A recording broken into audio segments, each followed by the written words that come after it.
And we are live. Well, hello, Potfeet. What happened? Where are you? Hello, everybody. This is Corky Heath, everybody. Taking over for Allison for the evening. Corky's going to do the podcast tonight. How do you feel? Are you up for it? I'm very much up for it. So, first thing you need to learn to say is an ever so slight Apple bias. Well, I have a complete Apple bias. Yes. Corky's been a longtime friend of ours. Some of you may know him. We met at Macstock for the first time. Was that where we first met? Macstock. When was that? How many years ago? I believe it was about 9 or 10 years ago. Yeah, it's been a while. And we see Corky every year that we're at Macstock. But this year, you were out here for an event, as I recall. What was that? My event was to see Steve and Allison. My excuse for coming to California was the Long Beach Grand Prix IndyCar races. Yeah. So you saw that. Okay, enough of you talking to Corky. This is my show. Let me in. All right, this show's being hijacked over again. Okay, here's something you need to know about Corky. Okay, stand up, Corky. That's how I wanted him to. Wait, go this way, so I'm in the screen. There. Here we go. He's a giant. He's going to lurk like some weirdo in the background of the video for the rest of the show. Yeah. Background creeper. Yeah. All right. Corky is our good buddy. Phone is on mute. You're all muted up over there, right, Corky? Yes. Yeah, I mean, do not disturb like on your phone and stuff. Good. All right. Is he going to lay across the top of your chair like your cat does? Oh, Drunk Nick Nolte's here. You haven't been here in a long time. Yeah. Marty. All right. Well, I think it's time for a roll call, if nothing else. We have Seamus and Kevin and Corky and you just said his name. Marty. It's been a while. And Frank and Mike and Jill and Ed and John and Sandy and Steve. And by the way, that's not Corky sitting between us. That's Corky's dog. That's his little dog. That's Herman. That's Herman, not Hoosier. Yeah, that does. Your show canceled tonight. Okay. Yeah. You got any pictures of the big dog? Corky gets dogs that are comparable, that are kind of scaled to him. Yeah, in scale. Right? What are they? Mastiff? What kind of Mastiff are they? What kind of Mastiff are they, Corky? They're both English Mastiffs. English Mastiffs. Yeah. The little one's 175, the big one's Little one's 175, the big one's 205. All right, I think I'm going to start. Okay. I got a lot to read tonight. So you already did your sound check? I did. We're ready to go. All right. Here we go. Hi, this is Allison Sheridan of the NosillaCast podcast, hosted at podfeet.com, a technology geek podcast with an ever so slight Apple bias. Today is Sunday, April 21st, 2024, and this is show number 989. Did it better in our pre-show. Yeah, you're going to need to edit that intro in the blog post. It says Saturday, April 20th, but... Well, refresh. Oh, maybe I haven't pushed it up to you. Okay. In fact, I might need to push that to you. Let me send that to blog and bring it back down. Yeah, I did fix it in here. Okay. All right. Right there. Now, nobody has the dog in the room, right? Thank you, Kevin. I have not. I've added the chapter marks. I think this is the first time Corky's actually been to the show. To the live show. Hopefully he'll be a convert. We'll get him every Sunday night at 5 p.m. Pacific. This is, okay. I feel like I'm going to have too much content. But it times out. That's just going to be 40 minutes. But here we go. By now, nope. By now, you've probably figured out how to follow podcasts in your podcatcher of choice. I've just learned of another option that I'm not sure is easy or will be a widespread method, but it's definitely interesting. You've at least heard of Mastodon by now, even if you're not an avid user like I am. Mastodon is a decentralized social networking platform, which means nobody's in charge, and there's no algorithm running around in the background suggesting that you follow Nazis. It's quite refreshing, actually. While Mastodon is a platform, that platform runs on a decentralized social network protocol called ActivityPub. Mastodon is just one of the more than 40 different platforms now based on the ActivityPub protocol. Probably the most well-known platform using ActivityPub is Threads from Meta. Another term to understand is the Fediverse. Because so many platforms use ActivityPub, it's possible for the platforms to intercommunicate, and this collection of social networking platforms is called the Fediverse. Imagine writing a post on Threads, and it shows up on Mastodon to your follows there. Threads is just kind of starting to open up in this way, but you can already do things like cross-post to services like micro.blog from Mastodon and vice versa. Okay, so we've got the Fediverse, which is a collection of social networking servers, and we have platforms that talk to each other over the ActivityPub protocol, and one of those platforms is Mastodon. But what the heck does all of this have to do with podcasting? Well, a gentleman named Evan Prodromou, and I put his link in Mastodon in the show notes if you want to follow him. He wrote a post on Mastodon explaining how you can subscribe to podcasts through Mastodon. This is all thanks to ActivityPub being the underlying open source protocol, and podcasting depends on an open source RSS. I'll walk you through this slowly and then give you the short version of how to do it again at the end. So I'll get all into the detail, and then we'll just do the few simple steps you actually have to do. So it all starts with a service called Podcast Index at podcastindex.org. The Podcast Index is an open database of over 4.2 million podcasts running on an open source API. If you search for a podcast, say maybe, the NosillaCast, for example, you'll be shown a page dedicated to the NosillaCast. It's a beautiful layout with the album artwork and the tagline for the show. You can scroll through the episodes with the most recent at the top, and each has a nice player. This is already a terrific site to know about, even if you don't think subscribing to podcasts inside Mastodon is cool. The Podcast Index is funded by donations, so if you end up using it, maybe throw them some coins. Now, let's talk about using the Podcast Index with ActivityPub to subscribe inside Mastodon. Here's where it gets just a smidge nerdy. After searching for a podcast in the index, look at the URL for the show. All of the shows in the Podcast Index will start with the same URL. It's going to be https podcastindex.org/podcast. But after that, they each have a unique number at the end of the URL. The NosillaCast unique number happens to be 851643. Now, we're going to need that unique number in order to follow the podcast on Mastodon. All people/accounts that you follow on Mastodon have a username and a server where they're located. So, for example, to follow me, you look for Podfeet. Stumbling a little bit tonight. So,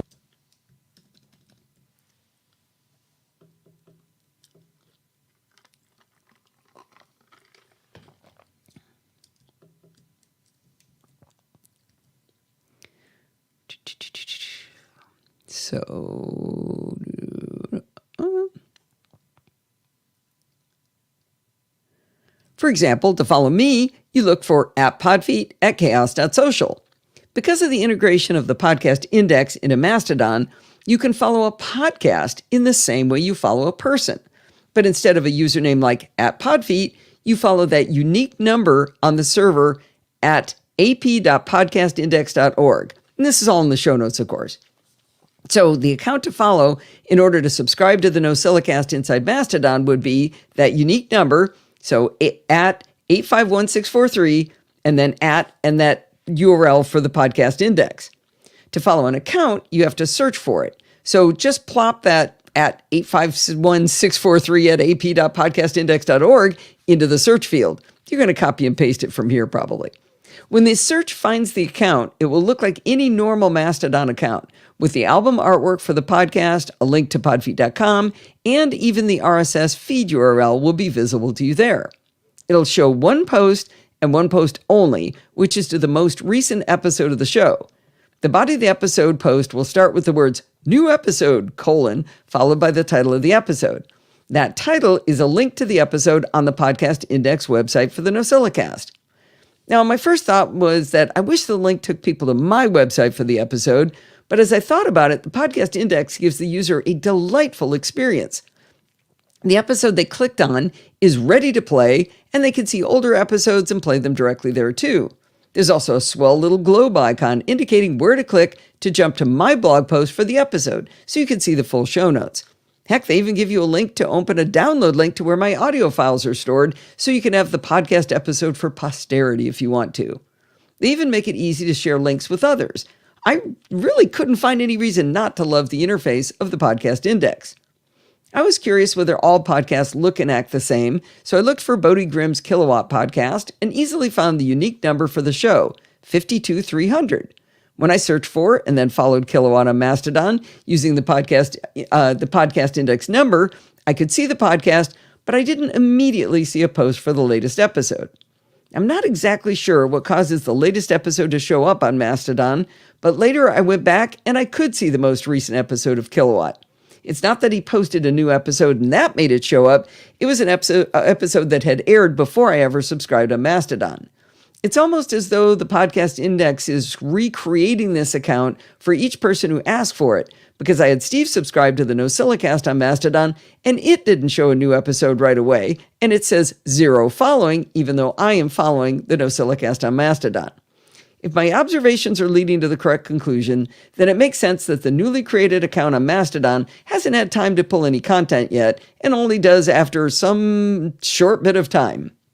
Now, as usual, I made this long and detailed, which I hope is valuable to understanding how this stuff works. It can make things sound harder than they really are, though, so let's go through the 3 easy steps to subscribing to a podcast in Mastodon, as I learned from Evan. First, look up a podcast at podcastindex.org. Find the unique number at the end of the URL in your browser, and then follow that unique number at Follow that unique number at ap.podcastindex.org. Then get podcast updates over ActivityPub. That's it. I think this is a cool example of the power of the Fediverse and of ActivityPub and of open source. Maybe too nerdy of a solution for you, but at the very least, you learned about the podcast index, where you can go to find your favorite podcasts and listen in a beautiful web interface with links to the original source. There. So Bodie had a very nice round number for his index, 52300. Yeah, and it's also way smaller than mine. Mine is 6 digits, his is 5. His is 5. I noticed that. I was a little jealous about that. I'm not going to lie. Boy, I'd like to get with that 1-digit one podcast index.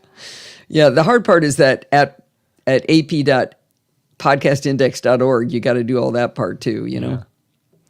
Yeah. All right.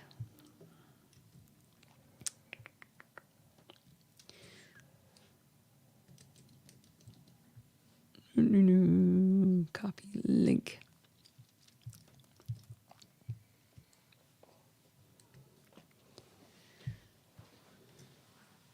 Shh. He crossed his legs or I something. didn't hear any noise. I know. I just want to see if I can get him to be frozen behind me. Let's see. Now I got to open up Skosh. Oh, I don't need to do anything here. I'm going to do a little quick intro. So, okay. Well, Steve has been continuing to work his little video editing bones? Fingers to the bone. Well, Steve has been continuing to work his little video editing fingers to the bone, making content for us, and he's got another audio file for a company called Skosh, and it's fantastic. This one's from CES 2024. It's just a skosh louder than the other. Is it? All right, let's see how that sounds. 2024. One of the great companies that does a lot of really cool electronics, consumer electronic devices, has a name that everybody argues over how to pronounce, and I've just been instructed by Daryl Mia that it is Skosh. Correct, Skosh Industries. All right, so you've got a really, it's a funny thing to be excited about, but you have a cable that really excites me. Now, this is an audio podcast, but with some video, so describe what you have in your hand here. So this cable right here is magnetic. The whole cable is actually magnetic. It's a USB-C to USB-C, and what's great is it creates a really clean environment. If you're anal and you like a nice clean environment, and you don't like your cables all wired around, this is a great solution where it coils on itself, and that's why we call it the StrikeLine Cobra. StrikeLine Cobra. Yep, because it coils up on itself. I thought, oh, really? You did? I thought it's been sold, or you can buy it now, no? Not that I could find, and I looked Amazon. I looked at their website, Scotia's website. What did he call it? The Scotia Strike Cobra? Line Cobra. Strike They have the Line Strike Cobra. Line. They have Strike Line cables, but they're not the Cobra. I think the Cobra is the one that's magnetic. And there are other manufacturers that do magnetic coiled cables, but they're not as supple as the one that Scotia makes. You know, Yeah, how this one, I mean, it flexible? feels like a noodle in your hand, and yet it coils up and magnetically sticks to itself. Well, Okay. in the video, I think he said it would be in April. So we're not done with April. All right. Well, that's fun that you did look. That was a cool cable. Yeah. By the way, how's Steve's video tonight? Does it look crisp and clear? He's got a new video camera. It's I probably the can't tell. MX Brio. Is that right? Yeah, the MX Brio from Logitech. Here, it looks like, I can't show you the camera, but here's a picture of the camera. So you can go super wide angle, right? Pretty wide. He looks astonishing, Kevin says. Let's see. There's 90. I guess that's as wide. Makes you look dapper, Ed says. Oh, yeah. That's Yeah. super wide. Yeah. Super wide. That's too wide. I still look bigger than you. There. Maybe I should go narrower. Actually, I should do that. You could look at Corky more. I know that's what he's looking for. Oh, no. Yeah, there we go. How about that? All right, I'll match up. Okay. To be dapper and debonair.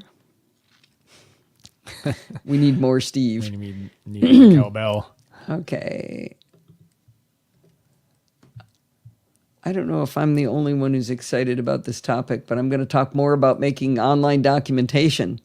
Oh, boy. All right. Now, where's the file? Over here. Doo-doo-doo. Hey, come on. Doxify. There it is.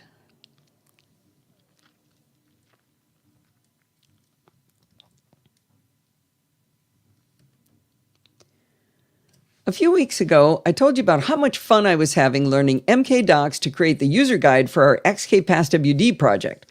Once I got past the hurdle of fighting with Python, mostly by avoiding it, which limited what I could do, I was able to produce beautiful online documentation. MKDocs.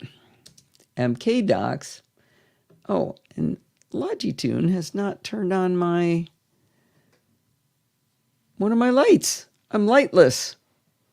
Hold, please. There we go. A little more light. All right.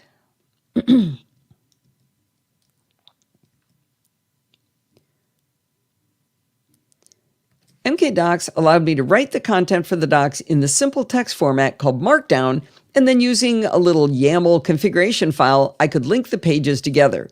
MKDocs did the heavy lifting of formatting the HTML pages and made them easily navigable. Now, I thought I was done. Excuse me. What is that? Is that... There are 5 lights. Thank you. I think there are 4. Now, I thought I was done, but when I showed it to Helma van der Linden, who's running the XKPassWD project, she explained to me that MKDocs isn't the only game in town. Tools like this that turn text files into nice web pages are called static site generators, and there are several of them. Now, since it was a bit of a struggle with Python to get MKDocs to work, which stopped us from investigating prettier themes, I thought it might be worth investigating some of the other static site generators Helma told me about. The advantage of testing more of them was to see if maybe a JavaScript-based tool would work better for XKPassWD. You see, Bart taught the Programming by Stealth audience JavaScript, and if others in the audience are going to help with the development of XKPassWD, one of these other tools to create the user documents might be a better choice. Of the tools she suggested, so far, I've had the most success with one called Doxify from doxify.js.org. Let's start with the initial setup. I've spoken often about installing applications on the command line using Homebrew, which is a package manager. And we just talked about mkdocs using the pip package manager for Python. Docsify uses a third package manager called the Node Package Manager, or NPM, and that comes with Node.js. Bart taught us all about NPM back in installment 127 of Programming by Stealth when we were just starting to learn JavaScript. With NPM, you can install Docsify with the very simple command npm I docsify-cli-g. Step 2 is to initialize a docs directory in a folder of your own choosing with another trivially simple command, docsify init./docs. Docsify at this point has already created a working website. Just like mkdocs, we can launch a Docsify web server to see our new static website. The command to launch the web server is docsify serve./docs. When the server launches, it tells you to open the server by going to localhost : followed by a port number in a web browser. It's usually, but not always, port 3000, so it would tell you to go to localhost : 3000. Just like mkdocs, this little web server gives you live updates as you add and edit content. Now, the initial website it created is not very interesting. It's created by two files, a markdown file called readme.md and an HTML file called index.html. The README markdown file simply has a heading that says headline and a greater than symbol to create a quoted line that says an awesome project. And that's the text of the one web page we can see served by default by Docsify. The HTML file is pretty simple too. It's only 21 lines long. The head section is pretty standard. The body includes 3 lines of JavaScript with one object, and then there's a script call to Docsify 4 from a content delivery network. That's true. Stumbling a lot.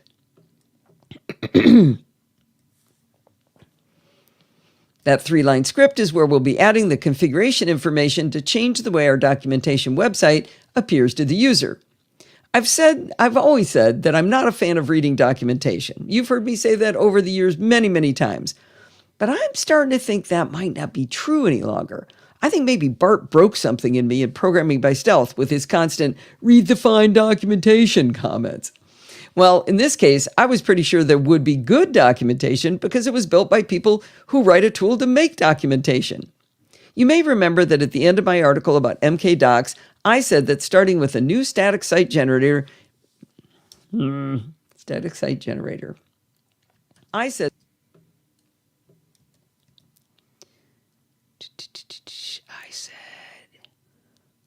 oh, better do that whole sentence. You may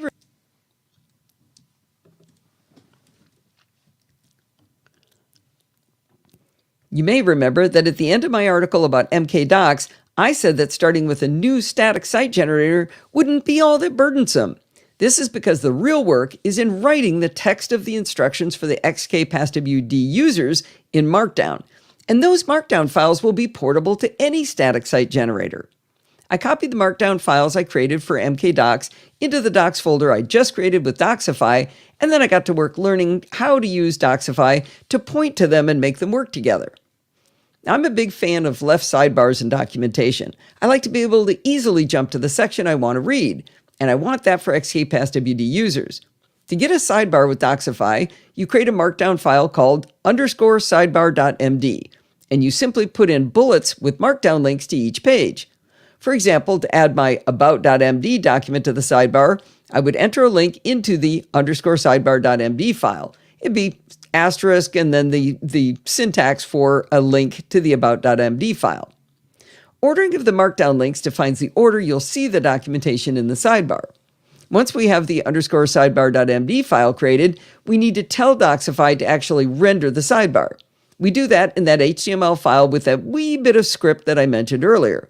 It was pretty simple to add load sidebar : true to the existing script, and magically I now had a sidebar populated with links to each of my pages. Clicking on any of these links in the sidebar changed the body of the web page to the content I'd created in that portable markdown file. I had the documentation working within maybe 15 minutes of when I started to learn Docsify. Now, you could create a large number of individual markdown pages for each concept you wanted in a manual, but that gets kind of tedious for the user. Instead, these static site generators do a good job of letting you create subheadings for new subjects. If you do it this way, there's no waiting for page loads because the users simply scroll down right to that section in your documentation. When I first started working with Docsify, the sidebar had the page names I'd identified in the _sidebar.md file. And if and when a page was selected, it would unfold and show the level 2 headings. You create those in Markdown simply by typing 2 hash marks. But then I also had level 3 headings with 3 hash marks, but they weren't showing in the sidebar, and I wanted them to show. The level 3 headings were all of the presets BART has built. What? Oh, that's poorly written. I wanted these level 3 headings to show because they were the presets BART has built for XKPassWD, and I wanted people to be able to jump right to them in the docs to learn what they were for. I headed back to the Docsify documentation, and I learned that we can add to that wee script in the HTML file a simple line that says submax level :3. Instantly upon saving that file, the documentation now allows easy navigation right to each preset.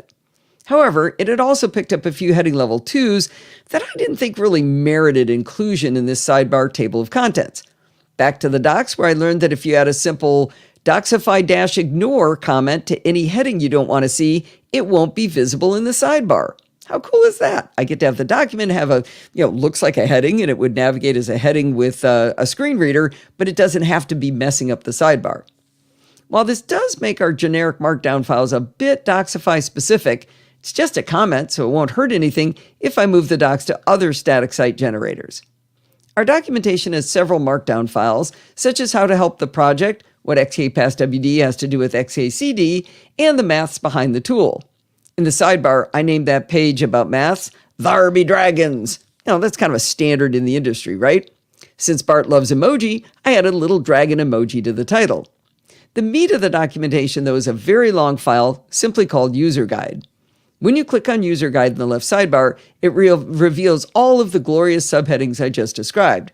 But automatically that long list disappears when you choose another page to read in the documentation and then instead expands to show any subheadings on that new page. Okay, that was too clumsy. But automatically, I'm going to run out of water. Not yet, though. But automatically, that long list disappears when you choose another page to read in the documentation and instead expands to show any subheadings on that new page. The magic of static site generators doing all of this without any heavy lifting on my part is just delightful. With a lot of separate documents and sections within the document, the left sidebar is definitely ideal for our documentation. But it's also often helpful to have a navigation bar at the top. Just as the sidebar was created with a simple _sidebar.md file, you create a navbar in Docsify by creating a file called _navbar.md. If you want to have dropdowns from the items in the navbar, you simply create indented bulleted lists in the _navbar markdown file. It literally couldn't be any easier. The default theme for Docsify puts the navbar items right justified, and they slide to the left as you add more. I added just a couple, and it looks pretty nice on the desktop. I'm not fond of how it works on mobile, though. Because of the small screen, the sidebar and the navbar aren't visible by default. They're both collapsed down into a hamburger menu at the bottom left of the screen. When you select the hamburger menu, the navbar and the sidebar are all in the sidebar together, which is very confusing. It's just one long list. Everything I put into the navbar is a link to something external, like XKPassWD itself, the GitHub project page, and a link to Programming by Stealth. So the first thing people wanting to read the documentation are likely to click on at the top in the sidebar takes them somewhere else, which I don't want to do. In the end, I think I'll have to abandon having a navbar and instead maybe put these links at the bottom of the sidebar so people can still see them, but not immediately click them and leave the documentation. Now we have our _sidebar.md file and _navbar.md. There's one more thing we need to do. By default, GitHub Pages, which is where I'm going to be pushing this documentation, ignores any files that start with an underscore. I don't understand why this fixes the problem, and I bet somebody else does, but if you create a hidden file called .nojekyll and you put it in this docs folder, it'll prevent GitHub Pages from ignoring those files that begin with an underscore. You don't put anything in this file. Its mere existence tells GitHub Pages to let you have your sidebar and navigation bar documents. Now, our documentation isn't terribly complicated, and it's only a handful of files, but if you're creating complex documentation, you can create subdirectories for your files. And each subdirectory can have a different navbar and a different sidebar by including new ones in the subdirectory. I also figured out how to create a cover page for the documentation. I bet you can guess how. Yep, that's right. You create a page called _coverpage.md. I don't think I'm actually going to keep it because it's kind of a waste of the user's time to have to click through this page. But it was kind of pretty. It has a nice pastel gradient and it actually changes each time you refresh the page. But I think having people go to a page where they have to click through to another page might not make people happy. I'm not sure. We could take a vote on it. One of my themes, or one of my assignments investigating... No.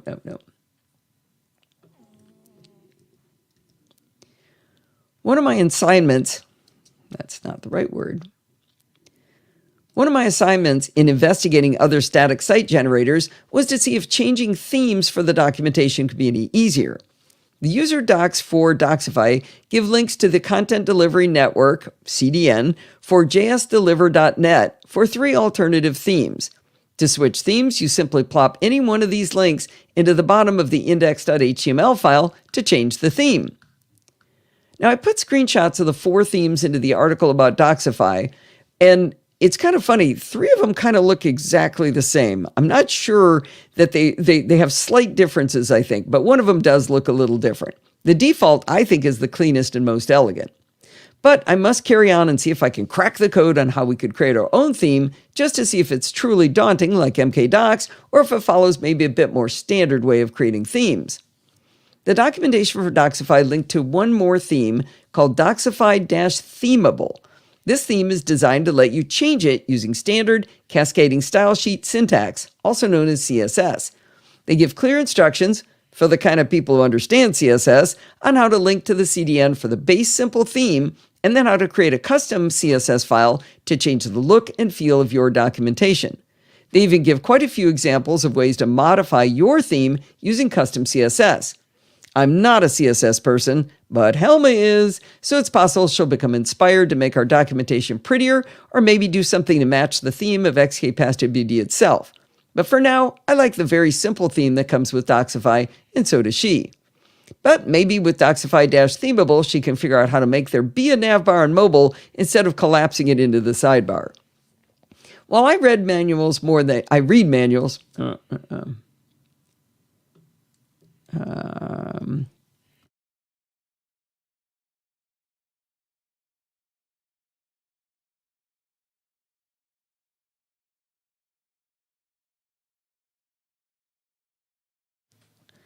right, where was I?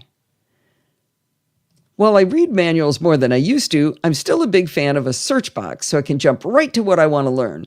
Docsify has a plugin architecture, and one of them lets you add a search box. Again, it's just a script tag to a CDN for the plugin that you add to the HTML file. As soon as I pasted in the script link to the search plugin and hit save, the XKPastW documentation instantly had a search box.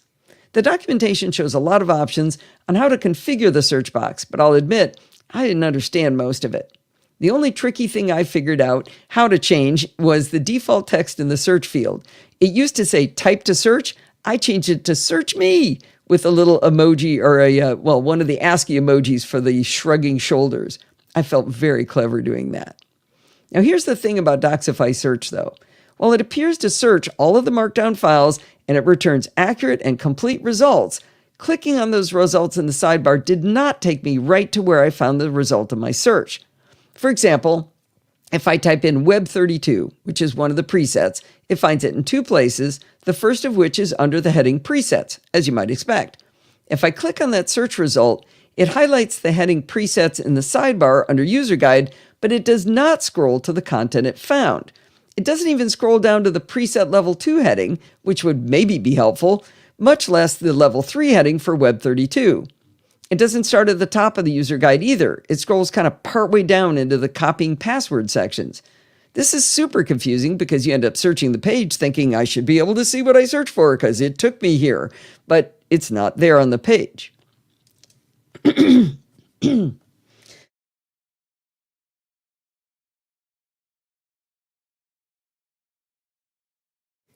Aaliyah's here. Hi, Aaliyah.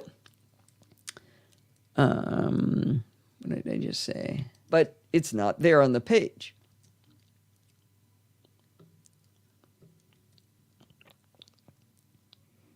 But it's not there on the page. I'm hoping somewhere in all of the configuration options for search, there was a hidden nugget that meant if I click on a search result, scroll to the result of the search. Maybe somebody smarter than me working on the project can find that setting for us. The bottom line is that as much as I adored learning MK Docs, I have to say I like the resultant documentation much better from Docsify. It's cleaner and more elegant, and people who are fluent in CSS will be able to make their documentation even prettier with Docsify and the easy theming options. There are more plugins that I haven't even explored yet, so there's lots of fun to be had. There's another reason I'm now a Docsify convert. Just like with MK Docs, I can push it up to my GitHub repo, and you can view the GitHub page to see the beautiful documentation in its current form. I don't even need to run any code at all to tell GitHub to create the page. It just works. But that's not all. With Docsify Docs, you can clone my repo from GitHub, and if you simply run the command line Docsify serve, you'll have a... Okay, that's not quite right. And if you...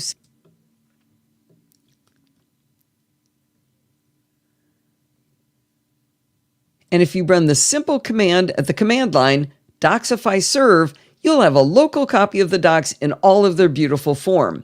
No need to install Node.js to get NPM. No need... Okay, come on.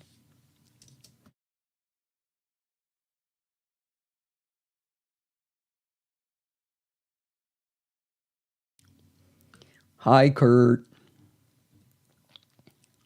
Let me do this from here. But that's not all. Keep getting a little frog in my throat. But that's not all. With Docsify Docs, you can clone my repo from GitHub and then run Docsify serve locally at the command line, and you'll have a local copy of the docs in all of their beautiful form. No need to install Node.js to get NPM. No need to install and run Docsify itself. It just works right from the clone of the repo. If you'd like to see the docs in all the glory that is Docsify, check them out at podfeet.github.io, a specific link in the show notes, or you can clone the repo at github.com/podfeet. Oh, Ian's here. Wow, we got a packed house. I told Corky it was usually small here, but it's hopping tonight. And PDX Kurt showed up too. Yes. So all right. It is. I do have tonight. too much content, Steve. What am I going to cut? I'm already at 29 minutes. Why is that too much? 29 isn't that much. No, I know, but I've got the CSUN touch graphics, which is, I mean, it's not too long, but if I could see something, that's 9 minutes. So I'd be almost at 40 without battery drain. Nah, I'll do the battery drain. Because who knows, it might be a more fun chapter next week. You don't know. Right. Fine, I'll keep going. How long is the battery drain? Ooh, that's a long one. It is. Oh, boy. I know. That's what I mean. Wow. Well, let's see. Well, you're going to do it first. See where you come out in time. What are you at now, 29? Yeah. Yeah. Yeah, definitely do battery drain. Okay. All right. We do a little panhandling. You wanted to hear the battery drain one? Okay, we'll do it. Well, it's that time of the show where I panhandle for money. Making the shows cost money, and if you get value out of the content we produce here, it would be swell if you'd consider going to podfeet.com/Patreon and just choose a pledge to play. Clumsy.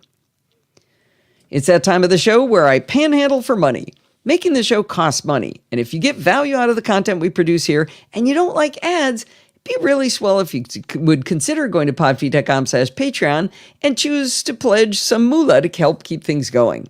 Thanks for considering the idea. If you did consider it, that is.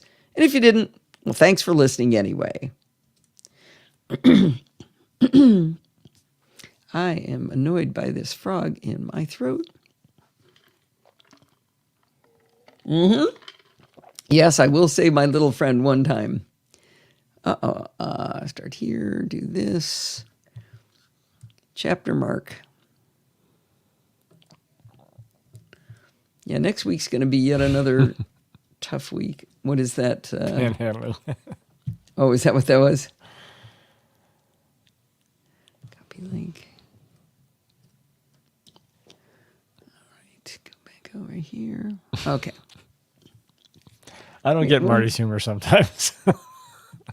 Yeah, what does that have to do with what I did? I get Mike's. Okay. Oh, boy. In November of 2021, I bought the first M1 Mac. Jeez, can't even get the first sentence out. In November of 2021, I bought the first M1 Max MacBook Pro. Within a few months, I noticed that the battery life was nothing like what Apple had promised. I worked with Apple and had them replace the battery since it had gone down to 85% in just those few months. After the new battery and a clean install of all my apps because they erased everything when they repaired it, things seemed to be okay. But then I started noticing it was dying quickly again. I was starting to get like 2.5 hours of battery life on a Mac that was supposed to get 10. I dragged my feet on calling Apple, but finally, in April of 2022, I called them to get this resolved. It has been 373 days since I opened the case. I've had 29 phone calls with Apple and 27 emails. Much of this you've heard over the course of the year, but there's news, so I wanted to tell you a bit more about the story. But first, a quick recap. Over the course of the last 12.3 months, Apple has had me do a wide variety of experiments, always blaming the problem on my third-party apps. They finally convinced me last October to wipe my Mac and do a clean install. I begrudgingly complied. It was hard to measure the battery problems while the Mac was in use, but I was able to show that the Mac lost about 7% every 4 hours while sleeping. After each change, I had to run what they call a capture data, which is basically a bunch of log files that lets them look and see what the problem was. After the clean install with no third-party apps installed, but while logged into my Apple ID, I was able to demonstrate that the Mac still lost 7% every 4 hours while sleeping. I thought that would be conclusive evidence that the Mac itself had a problem. I even bought a new MacBook Air, which has been a delight, by the way, and proved that the problem didn't happen on that Mac with the same apps installed. It's 6 months later, and I was never able to convince them that it was a hardware problem. Now, the senior advisor who stayed with me the longest was Margot, but she actually stopped responding to me for over a month. She'd been telling me that engineering was pointing again to specific applications as being the root cause, even though we clearly know it's not the root cause. Now we can fast forward to last week, where I told you about my possibly compromised Apple ID and the lovely senior advisor, Micaiah, who helped me work through what was going on. I promised you that it wasn't the last time you'd hear about Micaiah. After we got done messing around with my Apple ID, I told her of my now longer than a year-old battery problem. She brought up the case to look at it and noted that while she could see that I had tried to get a response out of Margot, engineering had responded to what I had written to Margot, but Margot had never called me back about it. Micaiah was much better than any previous advisor, giving me detail, and she read me everything engineering had written. Instead of trying to summarize it, she read me exactly what they said. And it's funny, it sounded much more reasonable when you read what they wrote. So they said that they'd understood that I did do a clean install and that they'd tested the battery life after the clean install without any of my third-party apps. But they believed that the battery drain at that time could have been caused by the fact that my Mac was syncing everything from the first download of like all my photos. I have to admit that could have been the problem. I did not wait for my 100,000 photos to download before doing those battery tests. But then again, they didn't tell me to do that.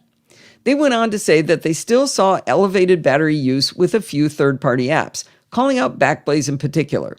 Now, I wish I'd remembered while I was on the phone call with Micaiah, but Backblaze had been mentioned a month or so back, and I had turned it off at engineering's request, and it had no effect on the battery drain while sleeping. Micaiah and I talked through all of this, and then she said something interesting. She said, "Have you thought about just trading it in?" Well, I later kidded David Roth, asking why hadn't he ever suggested this. He told me about 28 times to do it. For some reason, when Micaiah said it, though, I thought to myself, maybe life is too short. Maybe I should throw in the towel and move on with my life. What really pushed me to take her advice was Steve's reaction when he heard her say it on speakerphone. He vigorously nodded and mouthed the words, "Do it," with enthusiasm. We chatted after I got off the phone, and unlike David, who basically just lost sympathy for listening to my endless stories about this when money could fix the problem, Steve said that he just feels bad for how sad this continues to make me. My 2.5-year-old 14-inch M1 Max MacBook Pro with a 4 terabyte SSD and 64 gigabytes of RAM would return me $1,800 on trade-in. It's nowhere near the $5,000 I paid for it, but it's not that bad. I tootled off to the Apple website to see which Mac I should buy. You may remember an article I wrote in September of 2023 that I entitled, "Do You Really Need a MacBook Pro?" In that article, I explained the testing I did comparing the high-demand work I normally do on my computer. I looked at audio encoding, video encoding, and audio transcriptions with Mac Whisper. In the end, my answer was that even I didn't really need a MacBook Pro. When I compared it to the MacBook Air, it was fine. Not quite as fast, but it certainly wasn't bad at all. It is just fine, but I'm limited by having only 2 ports on the MacBook Air, and it can only be configured with a 2 terabyte drive. Those 100,000 original photos at 1.1 terabytes will not fit on a 2 terabyte drive and allow me to have much breathing room for, say, things like screencast online tutorial videos. Clearly, if I didn't really need a MacBook Pro for its power, I definitely didn't need the Max chip within it. A regular or a Pro version should be fine. The Max chip is distinguished by its high number of CPU and GPU cores. The Max has 16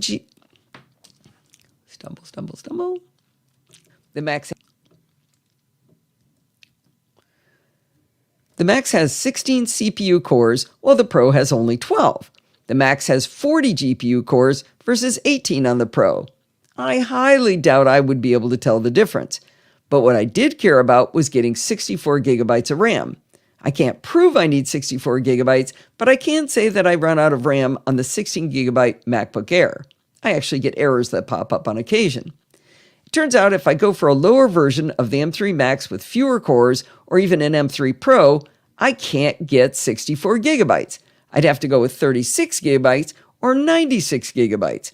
So one of them would be too little RAM, and the other one would cost me a fortune. Now, I considered that this Mac doesn't actually need to be a laptop, since I bought an M2 MacBook Air to hold me over while I tried to get Apple to fix my MacBook Pro.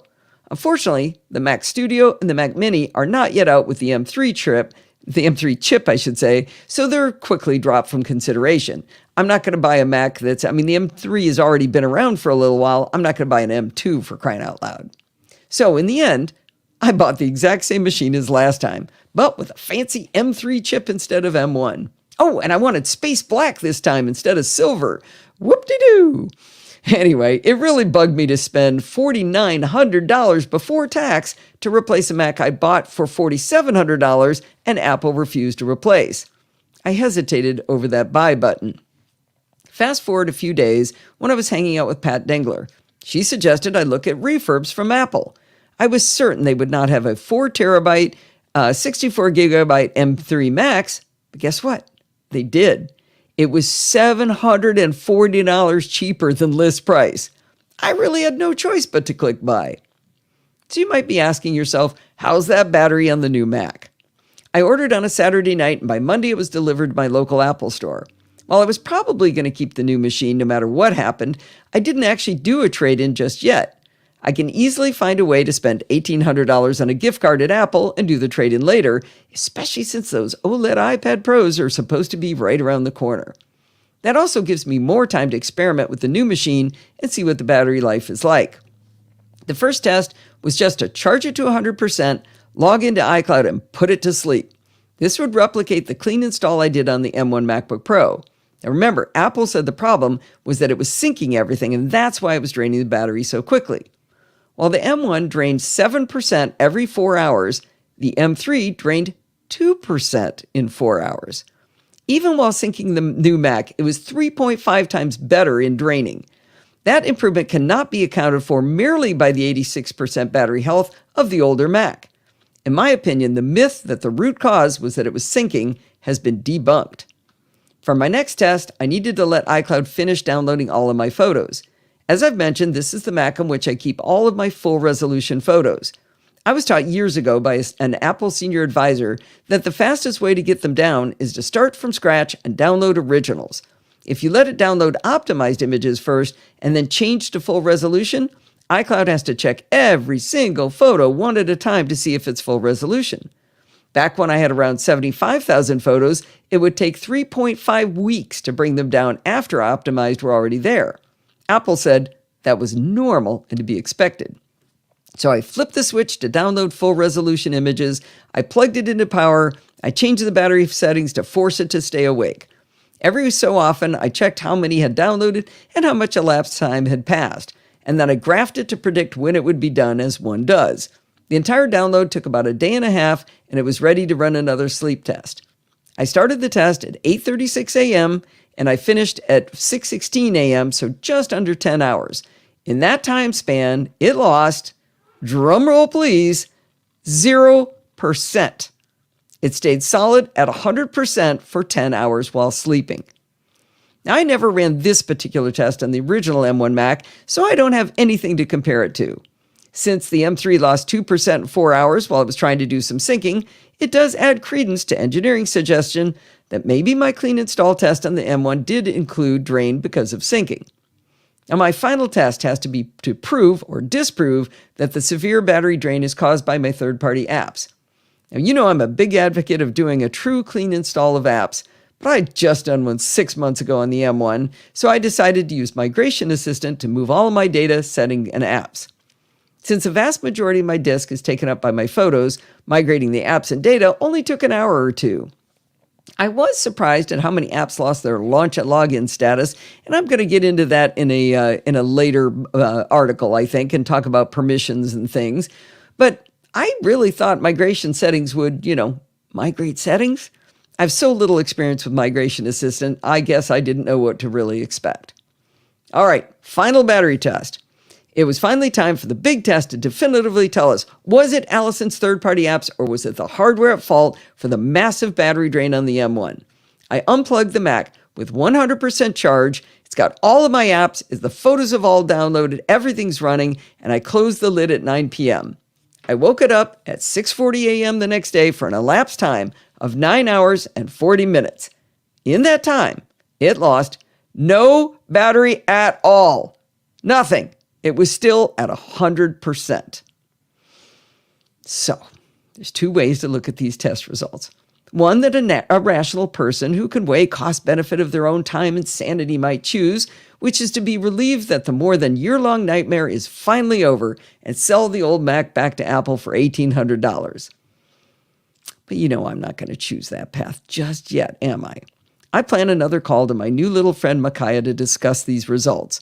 Now, it would be delightful if after I tell her this, the response back from engineering was, "Golly gee, Allison, we're so glad you ran all of these experiments, and obviously we've been wrong all this time. We now understand you've been right all along, and we apologize for what we put you through.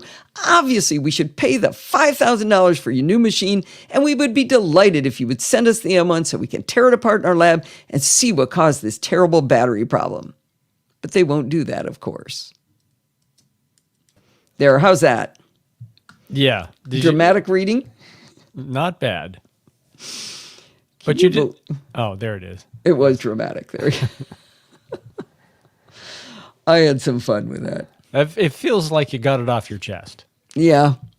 I just need Apple to know. I just need them to know. I got to call them. Got to tell them. Yep. So I was right. I think you were. Is everybody mad and on my behalf? Wait, what's this?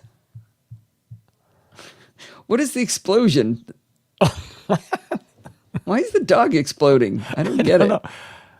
Oh, Ed's mad for me. I'll alert the media. Definitely justifiably outraged.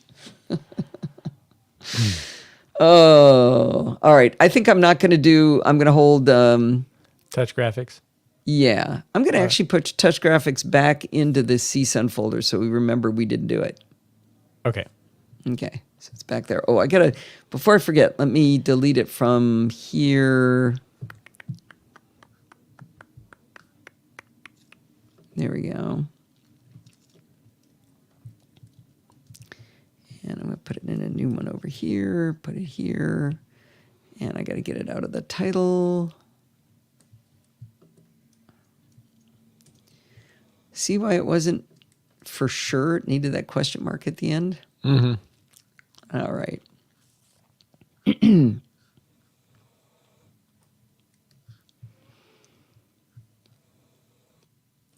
Well, before I let you out of class here for this week, I did want to make sure I reminded you all that there are transcripts of everything you have heard tonight. Even if it's just the audio from the CSUN or no, don't wing it. Don't wing it. Before I let everybody go, I want to remind you that there is a transcript of the entire podcast, and there has been for quite a while. It's got these great links that can jump you right to where you need to go. And if you want to reread something, or you want to see if you can replicate my dramatic reading of that particular part of the article about the battery, but it's, even though we have the blog posts that you can read that are essentially everything that you heard tonight, there's things like the CES interview that we did with Skosh. The text of all that is easily searchable. So you can jump right and go, what was the name of that really cool cable again? So I did want to remind everybody in the blog post for this podcast episode, and everywhere you look, you're going to find that transcript link. But that is going to wind us up for this week. Did you know you can email me at allison@podfeed.com anytime you like? You can write to me and tell me, Allison, I'm so glad you were right. Keep up the good fight with Apple. We're so proud of you. Anyway, remember, everything good starts with podfeed.com. You can follow me on Mastodon at podfeed.com/Mastodon. And if you want to listen to the podcast on YouTube, because the kids do that these days, you can go to podfeed.com/YouTube. If you want to join in the conversation, you can join our Slack community at podfeed.com/Slack, where you can talk to me and all of the other lovely NosillaCastaways.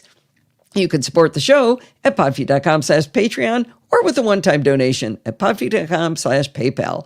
And if you want to join in the fun of the live show, like Corky Heath did this week, don't show up at my house. Just head on over to podfeed.com/live on Sunday nights at 5 p.m. Pacific time and join the friendly and enthusiastic NosillaCastaways. Thanks for listening, and stay subscribed. Don't show up at my house. You can. I was just trying to wake him up there. Oh, thanks, Ed, about our birthdays there. Ah, Razor you, Ed. Beam. Razor Beam just got here, and the show's just over. Hi, Razor Beam. hey, Razor Beam, welcome. Who is Razor Beam? Who are you? Have we met before? I don't think we have. Oh, it's Daniel. Oh, hi, Daniel. How are you? Oh, How Daniel. fun. It's been a while. Daniel Princeton. Yeah. We I got think to he know changed you at the his, first Macstock. Changed his handle. Why, have you been here before, Daniel? To the live show? I think he has. And stay subscribed. All right. I'm glad you're doing great. I have 5 chapters. How many do you have, Steve? Oh, I have to count now. You didn't say there'd be math in this.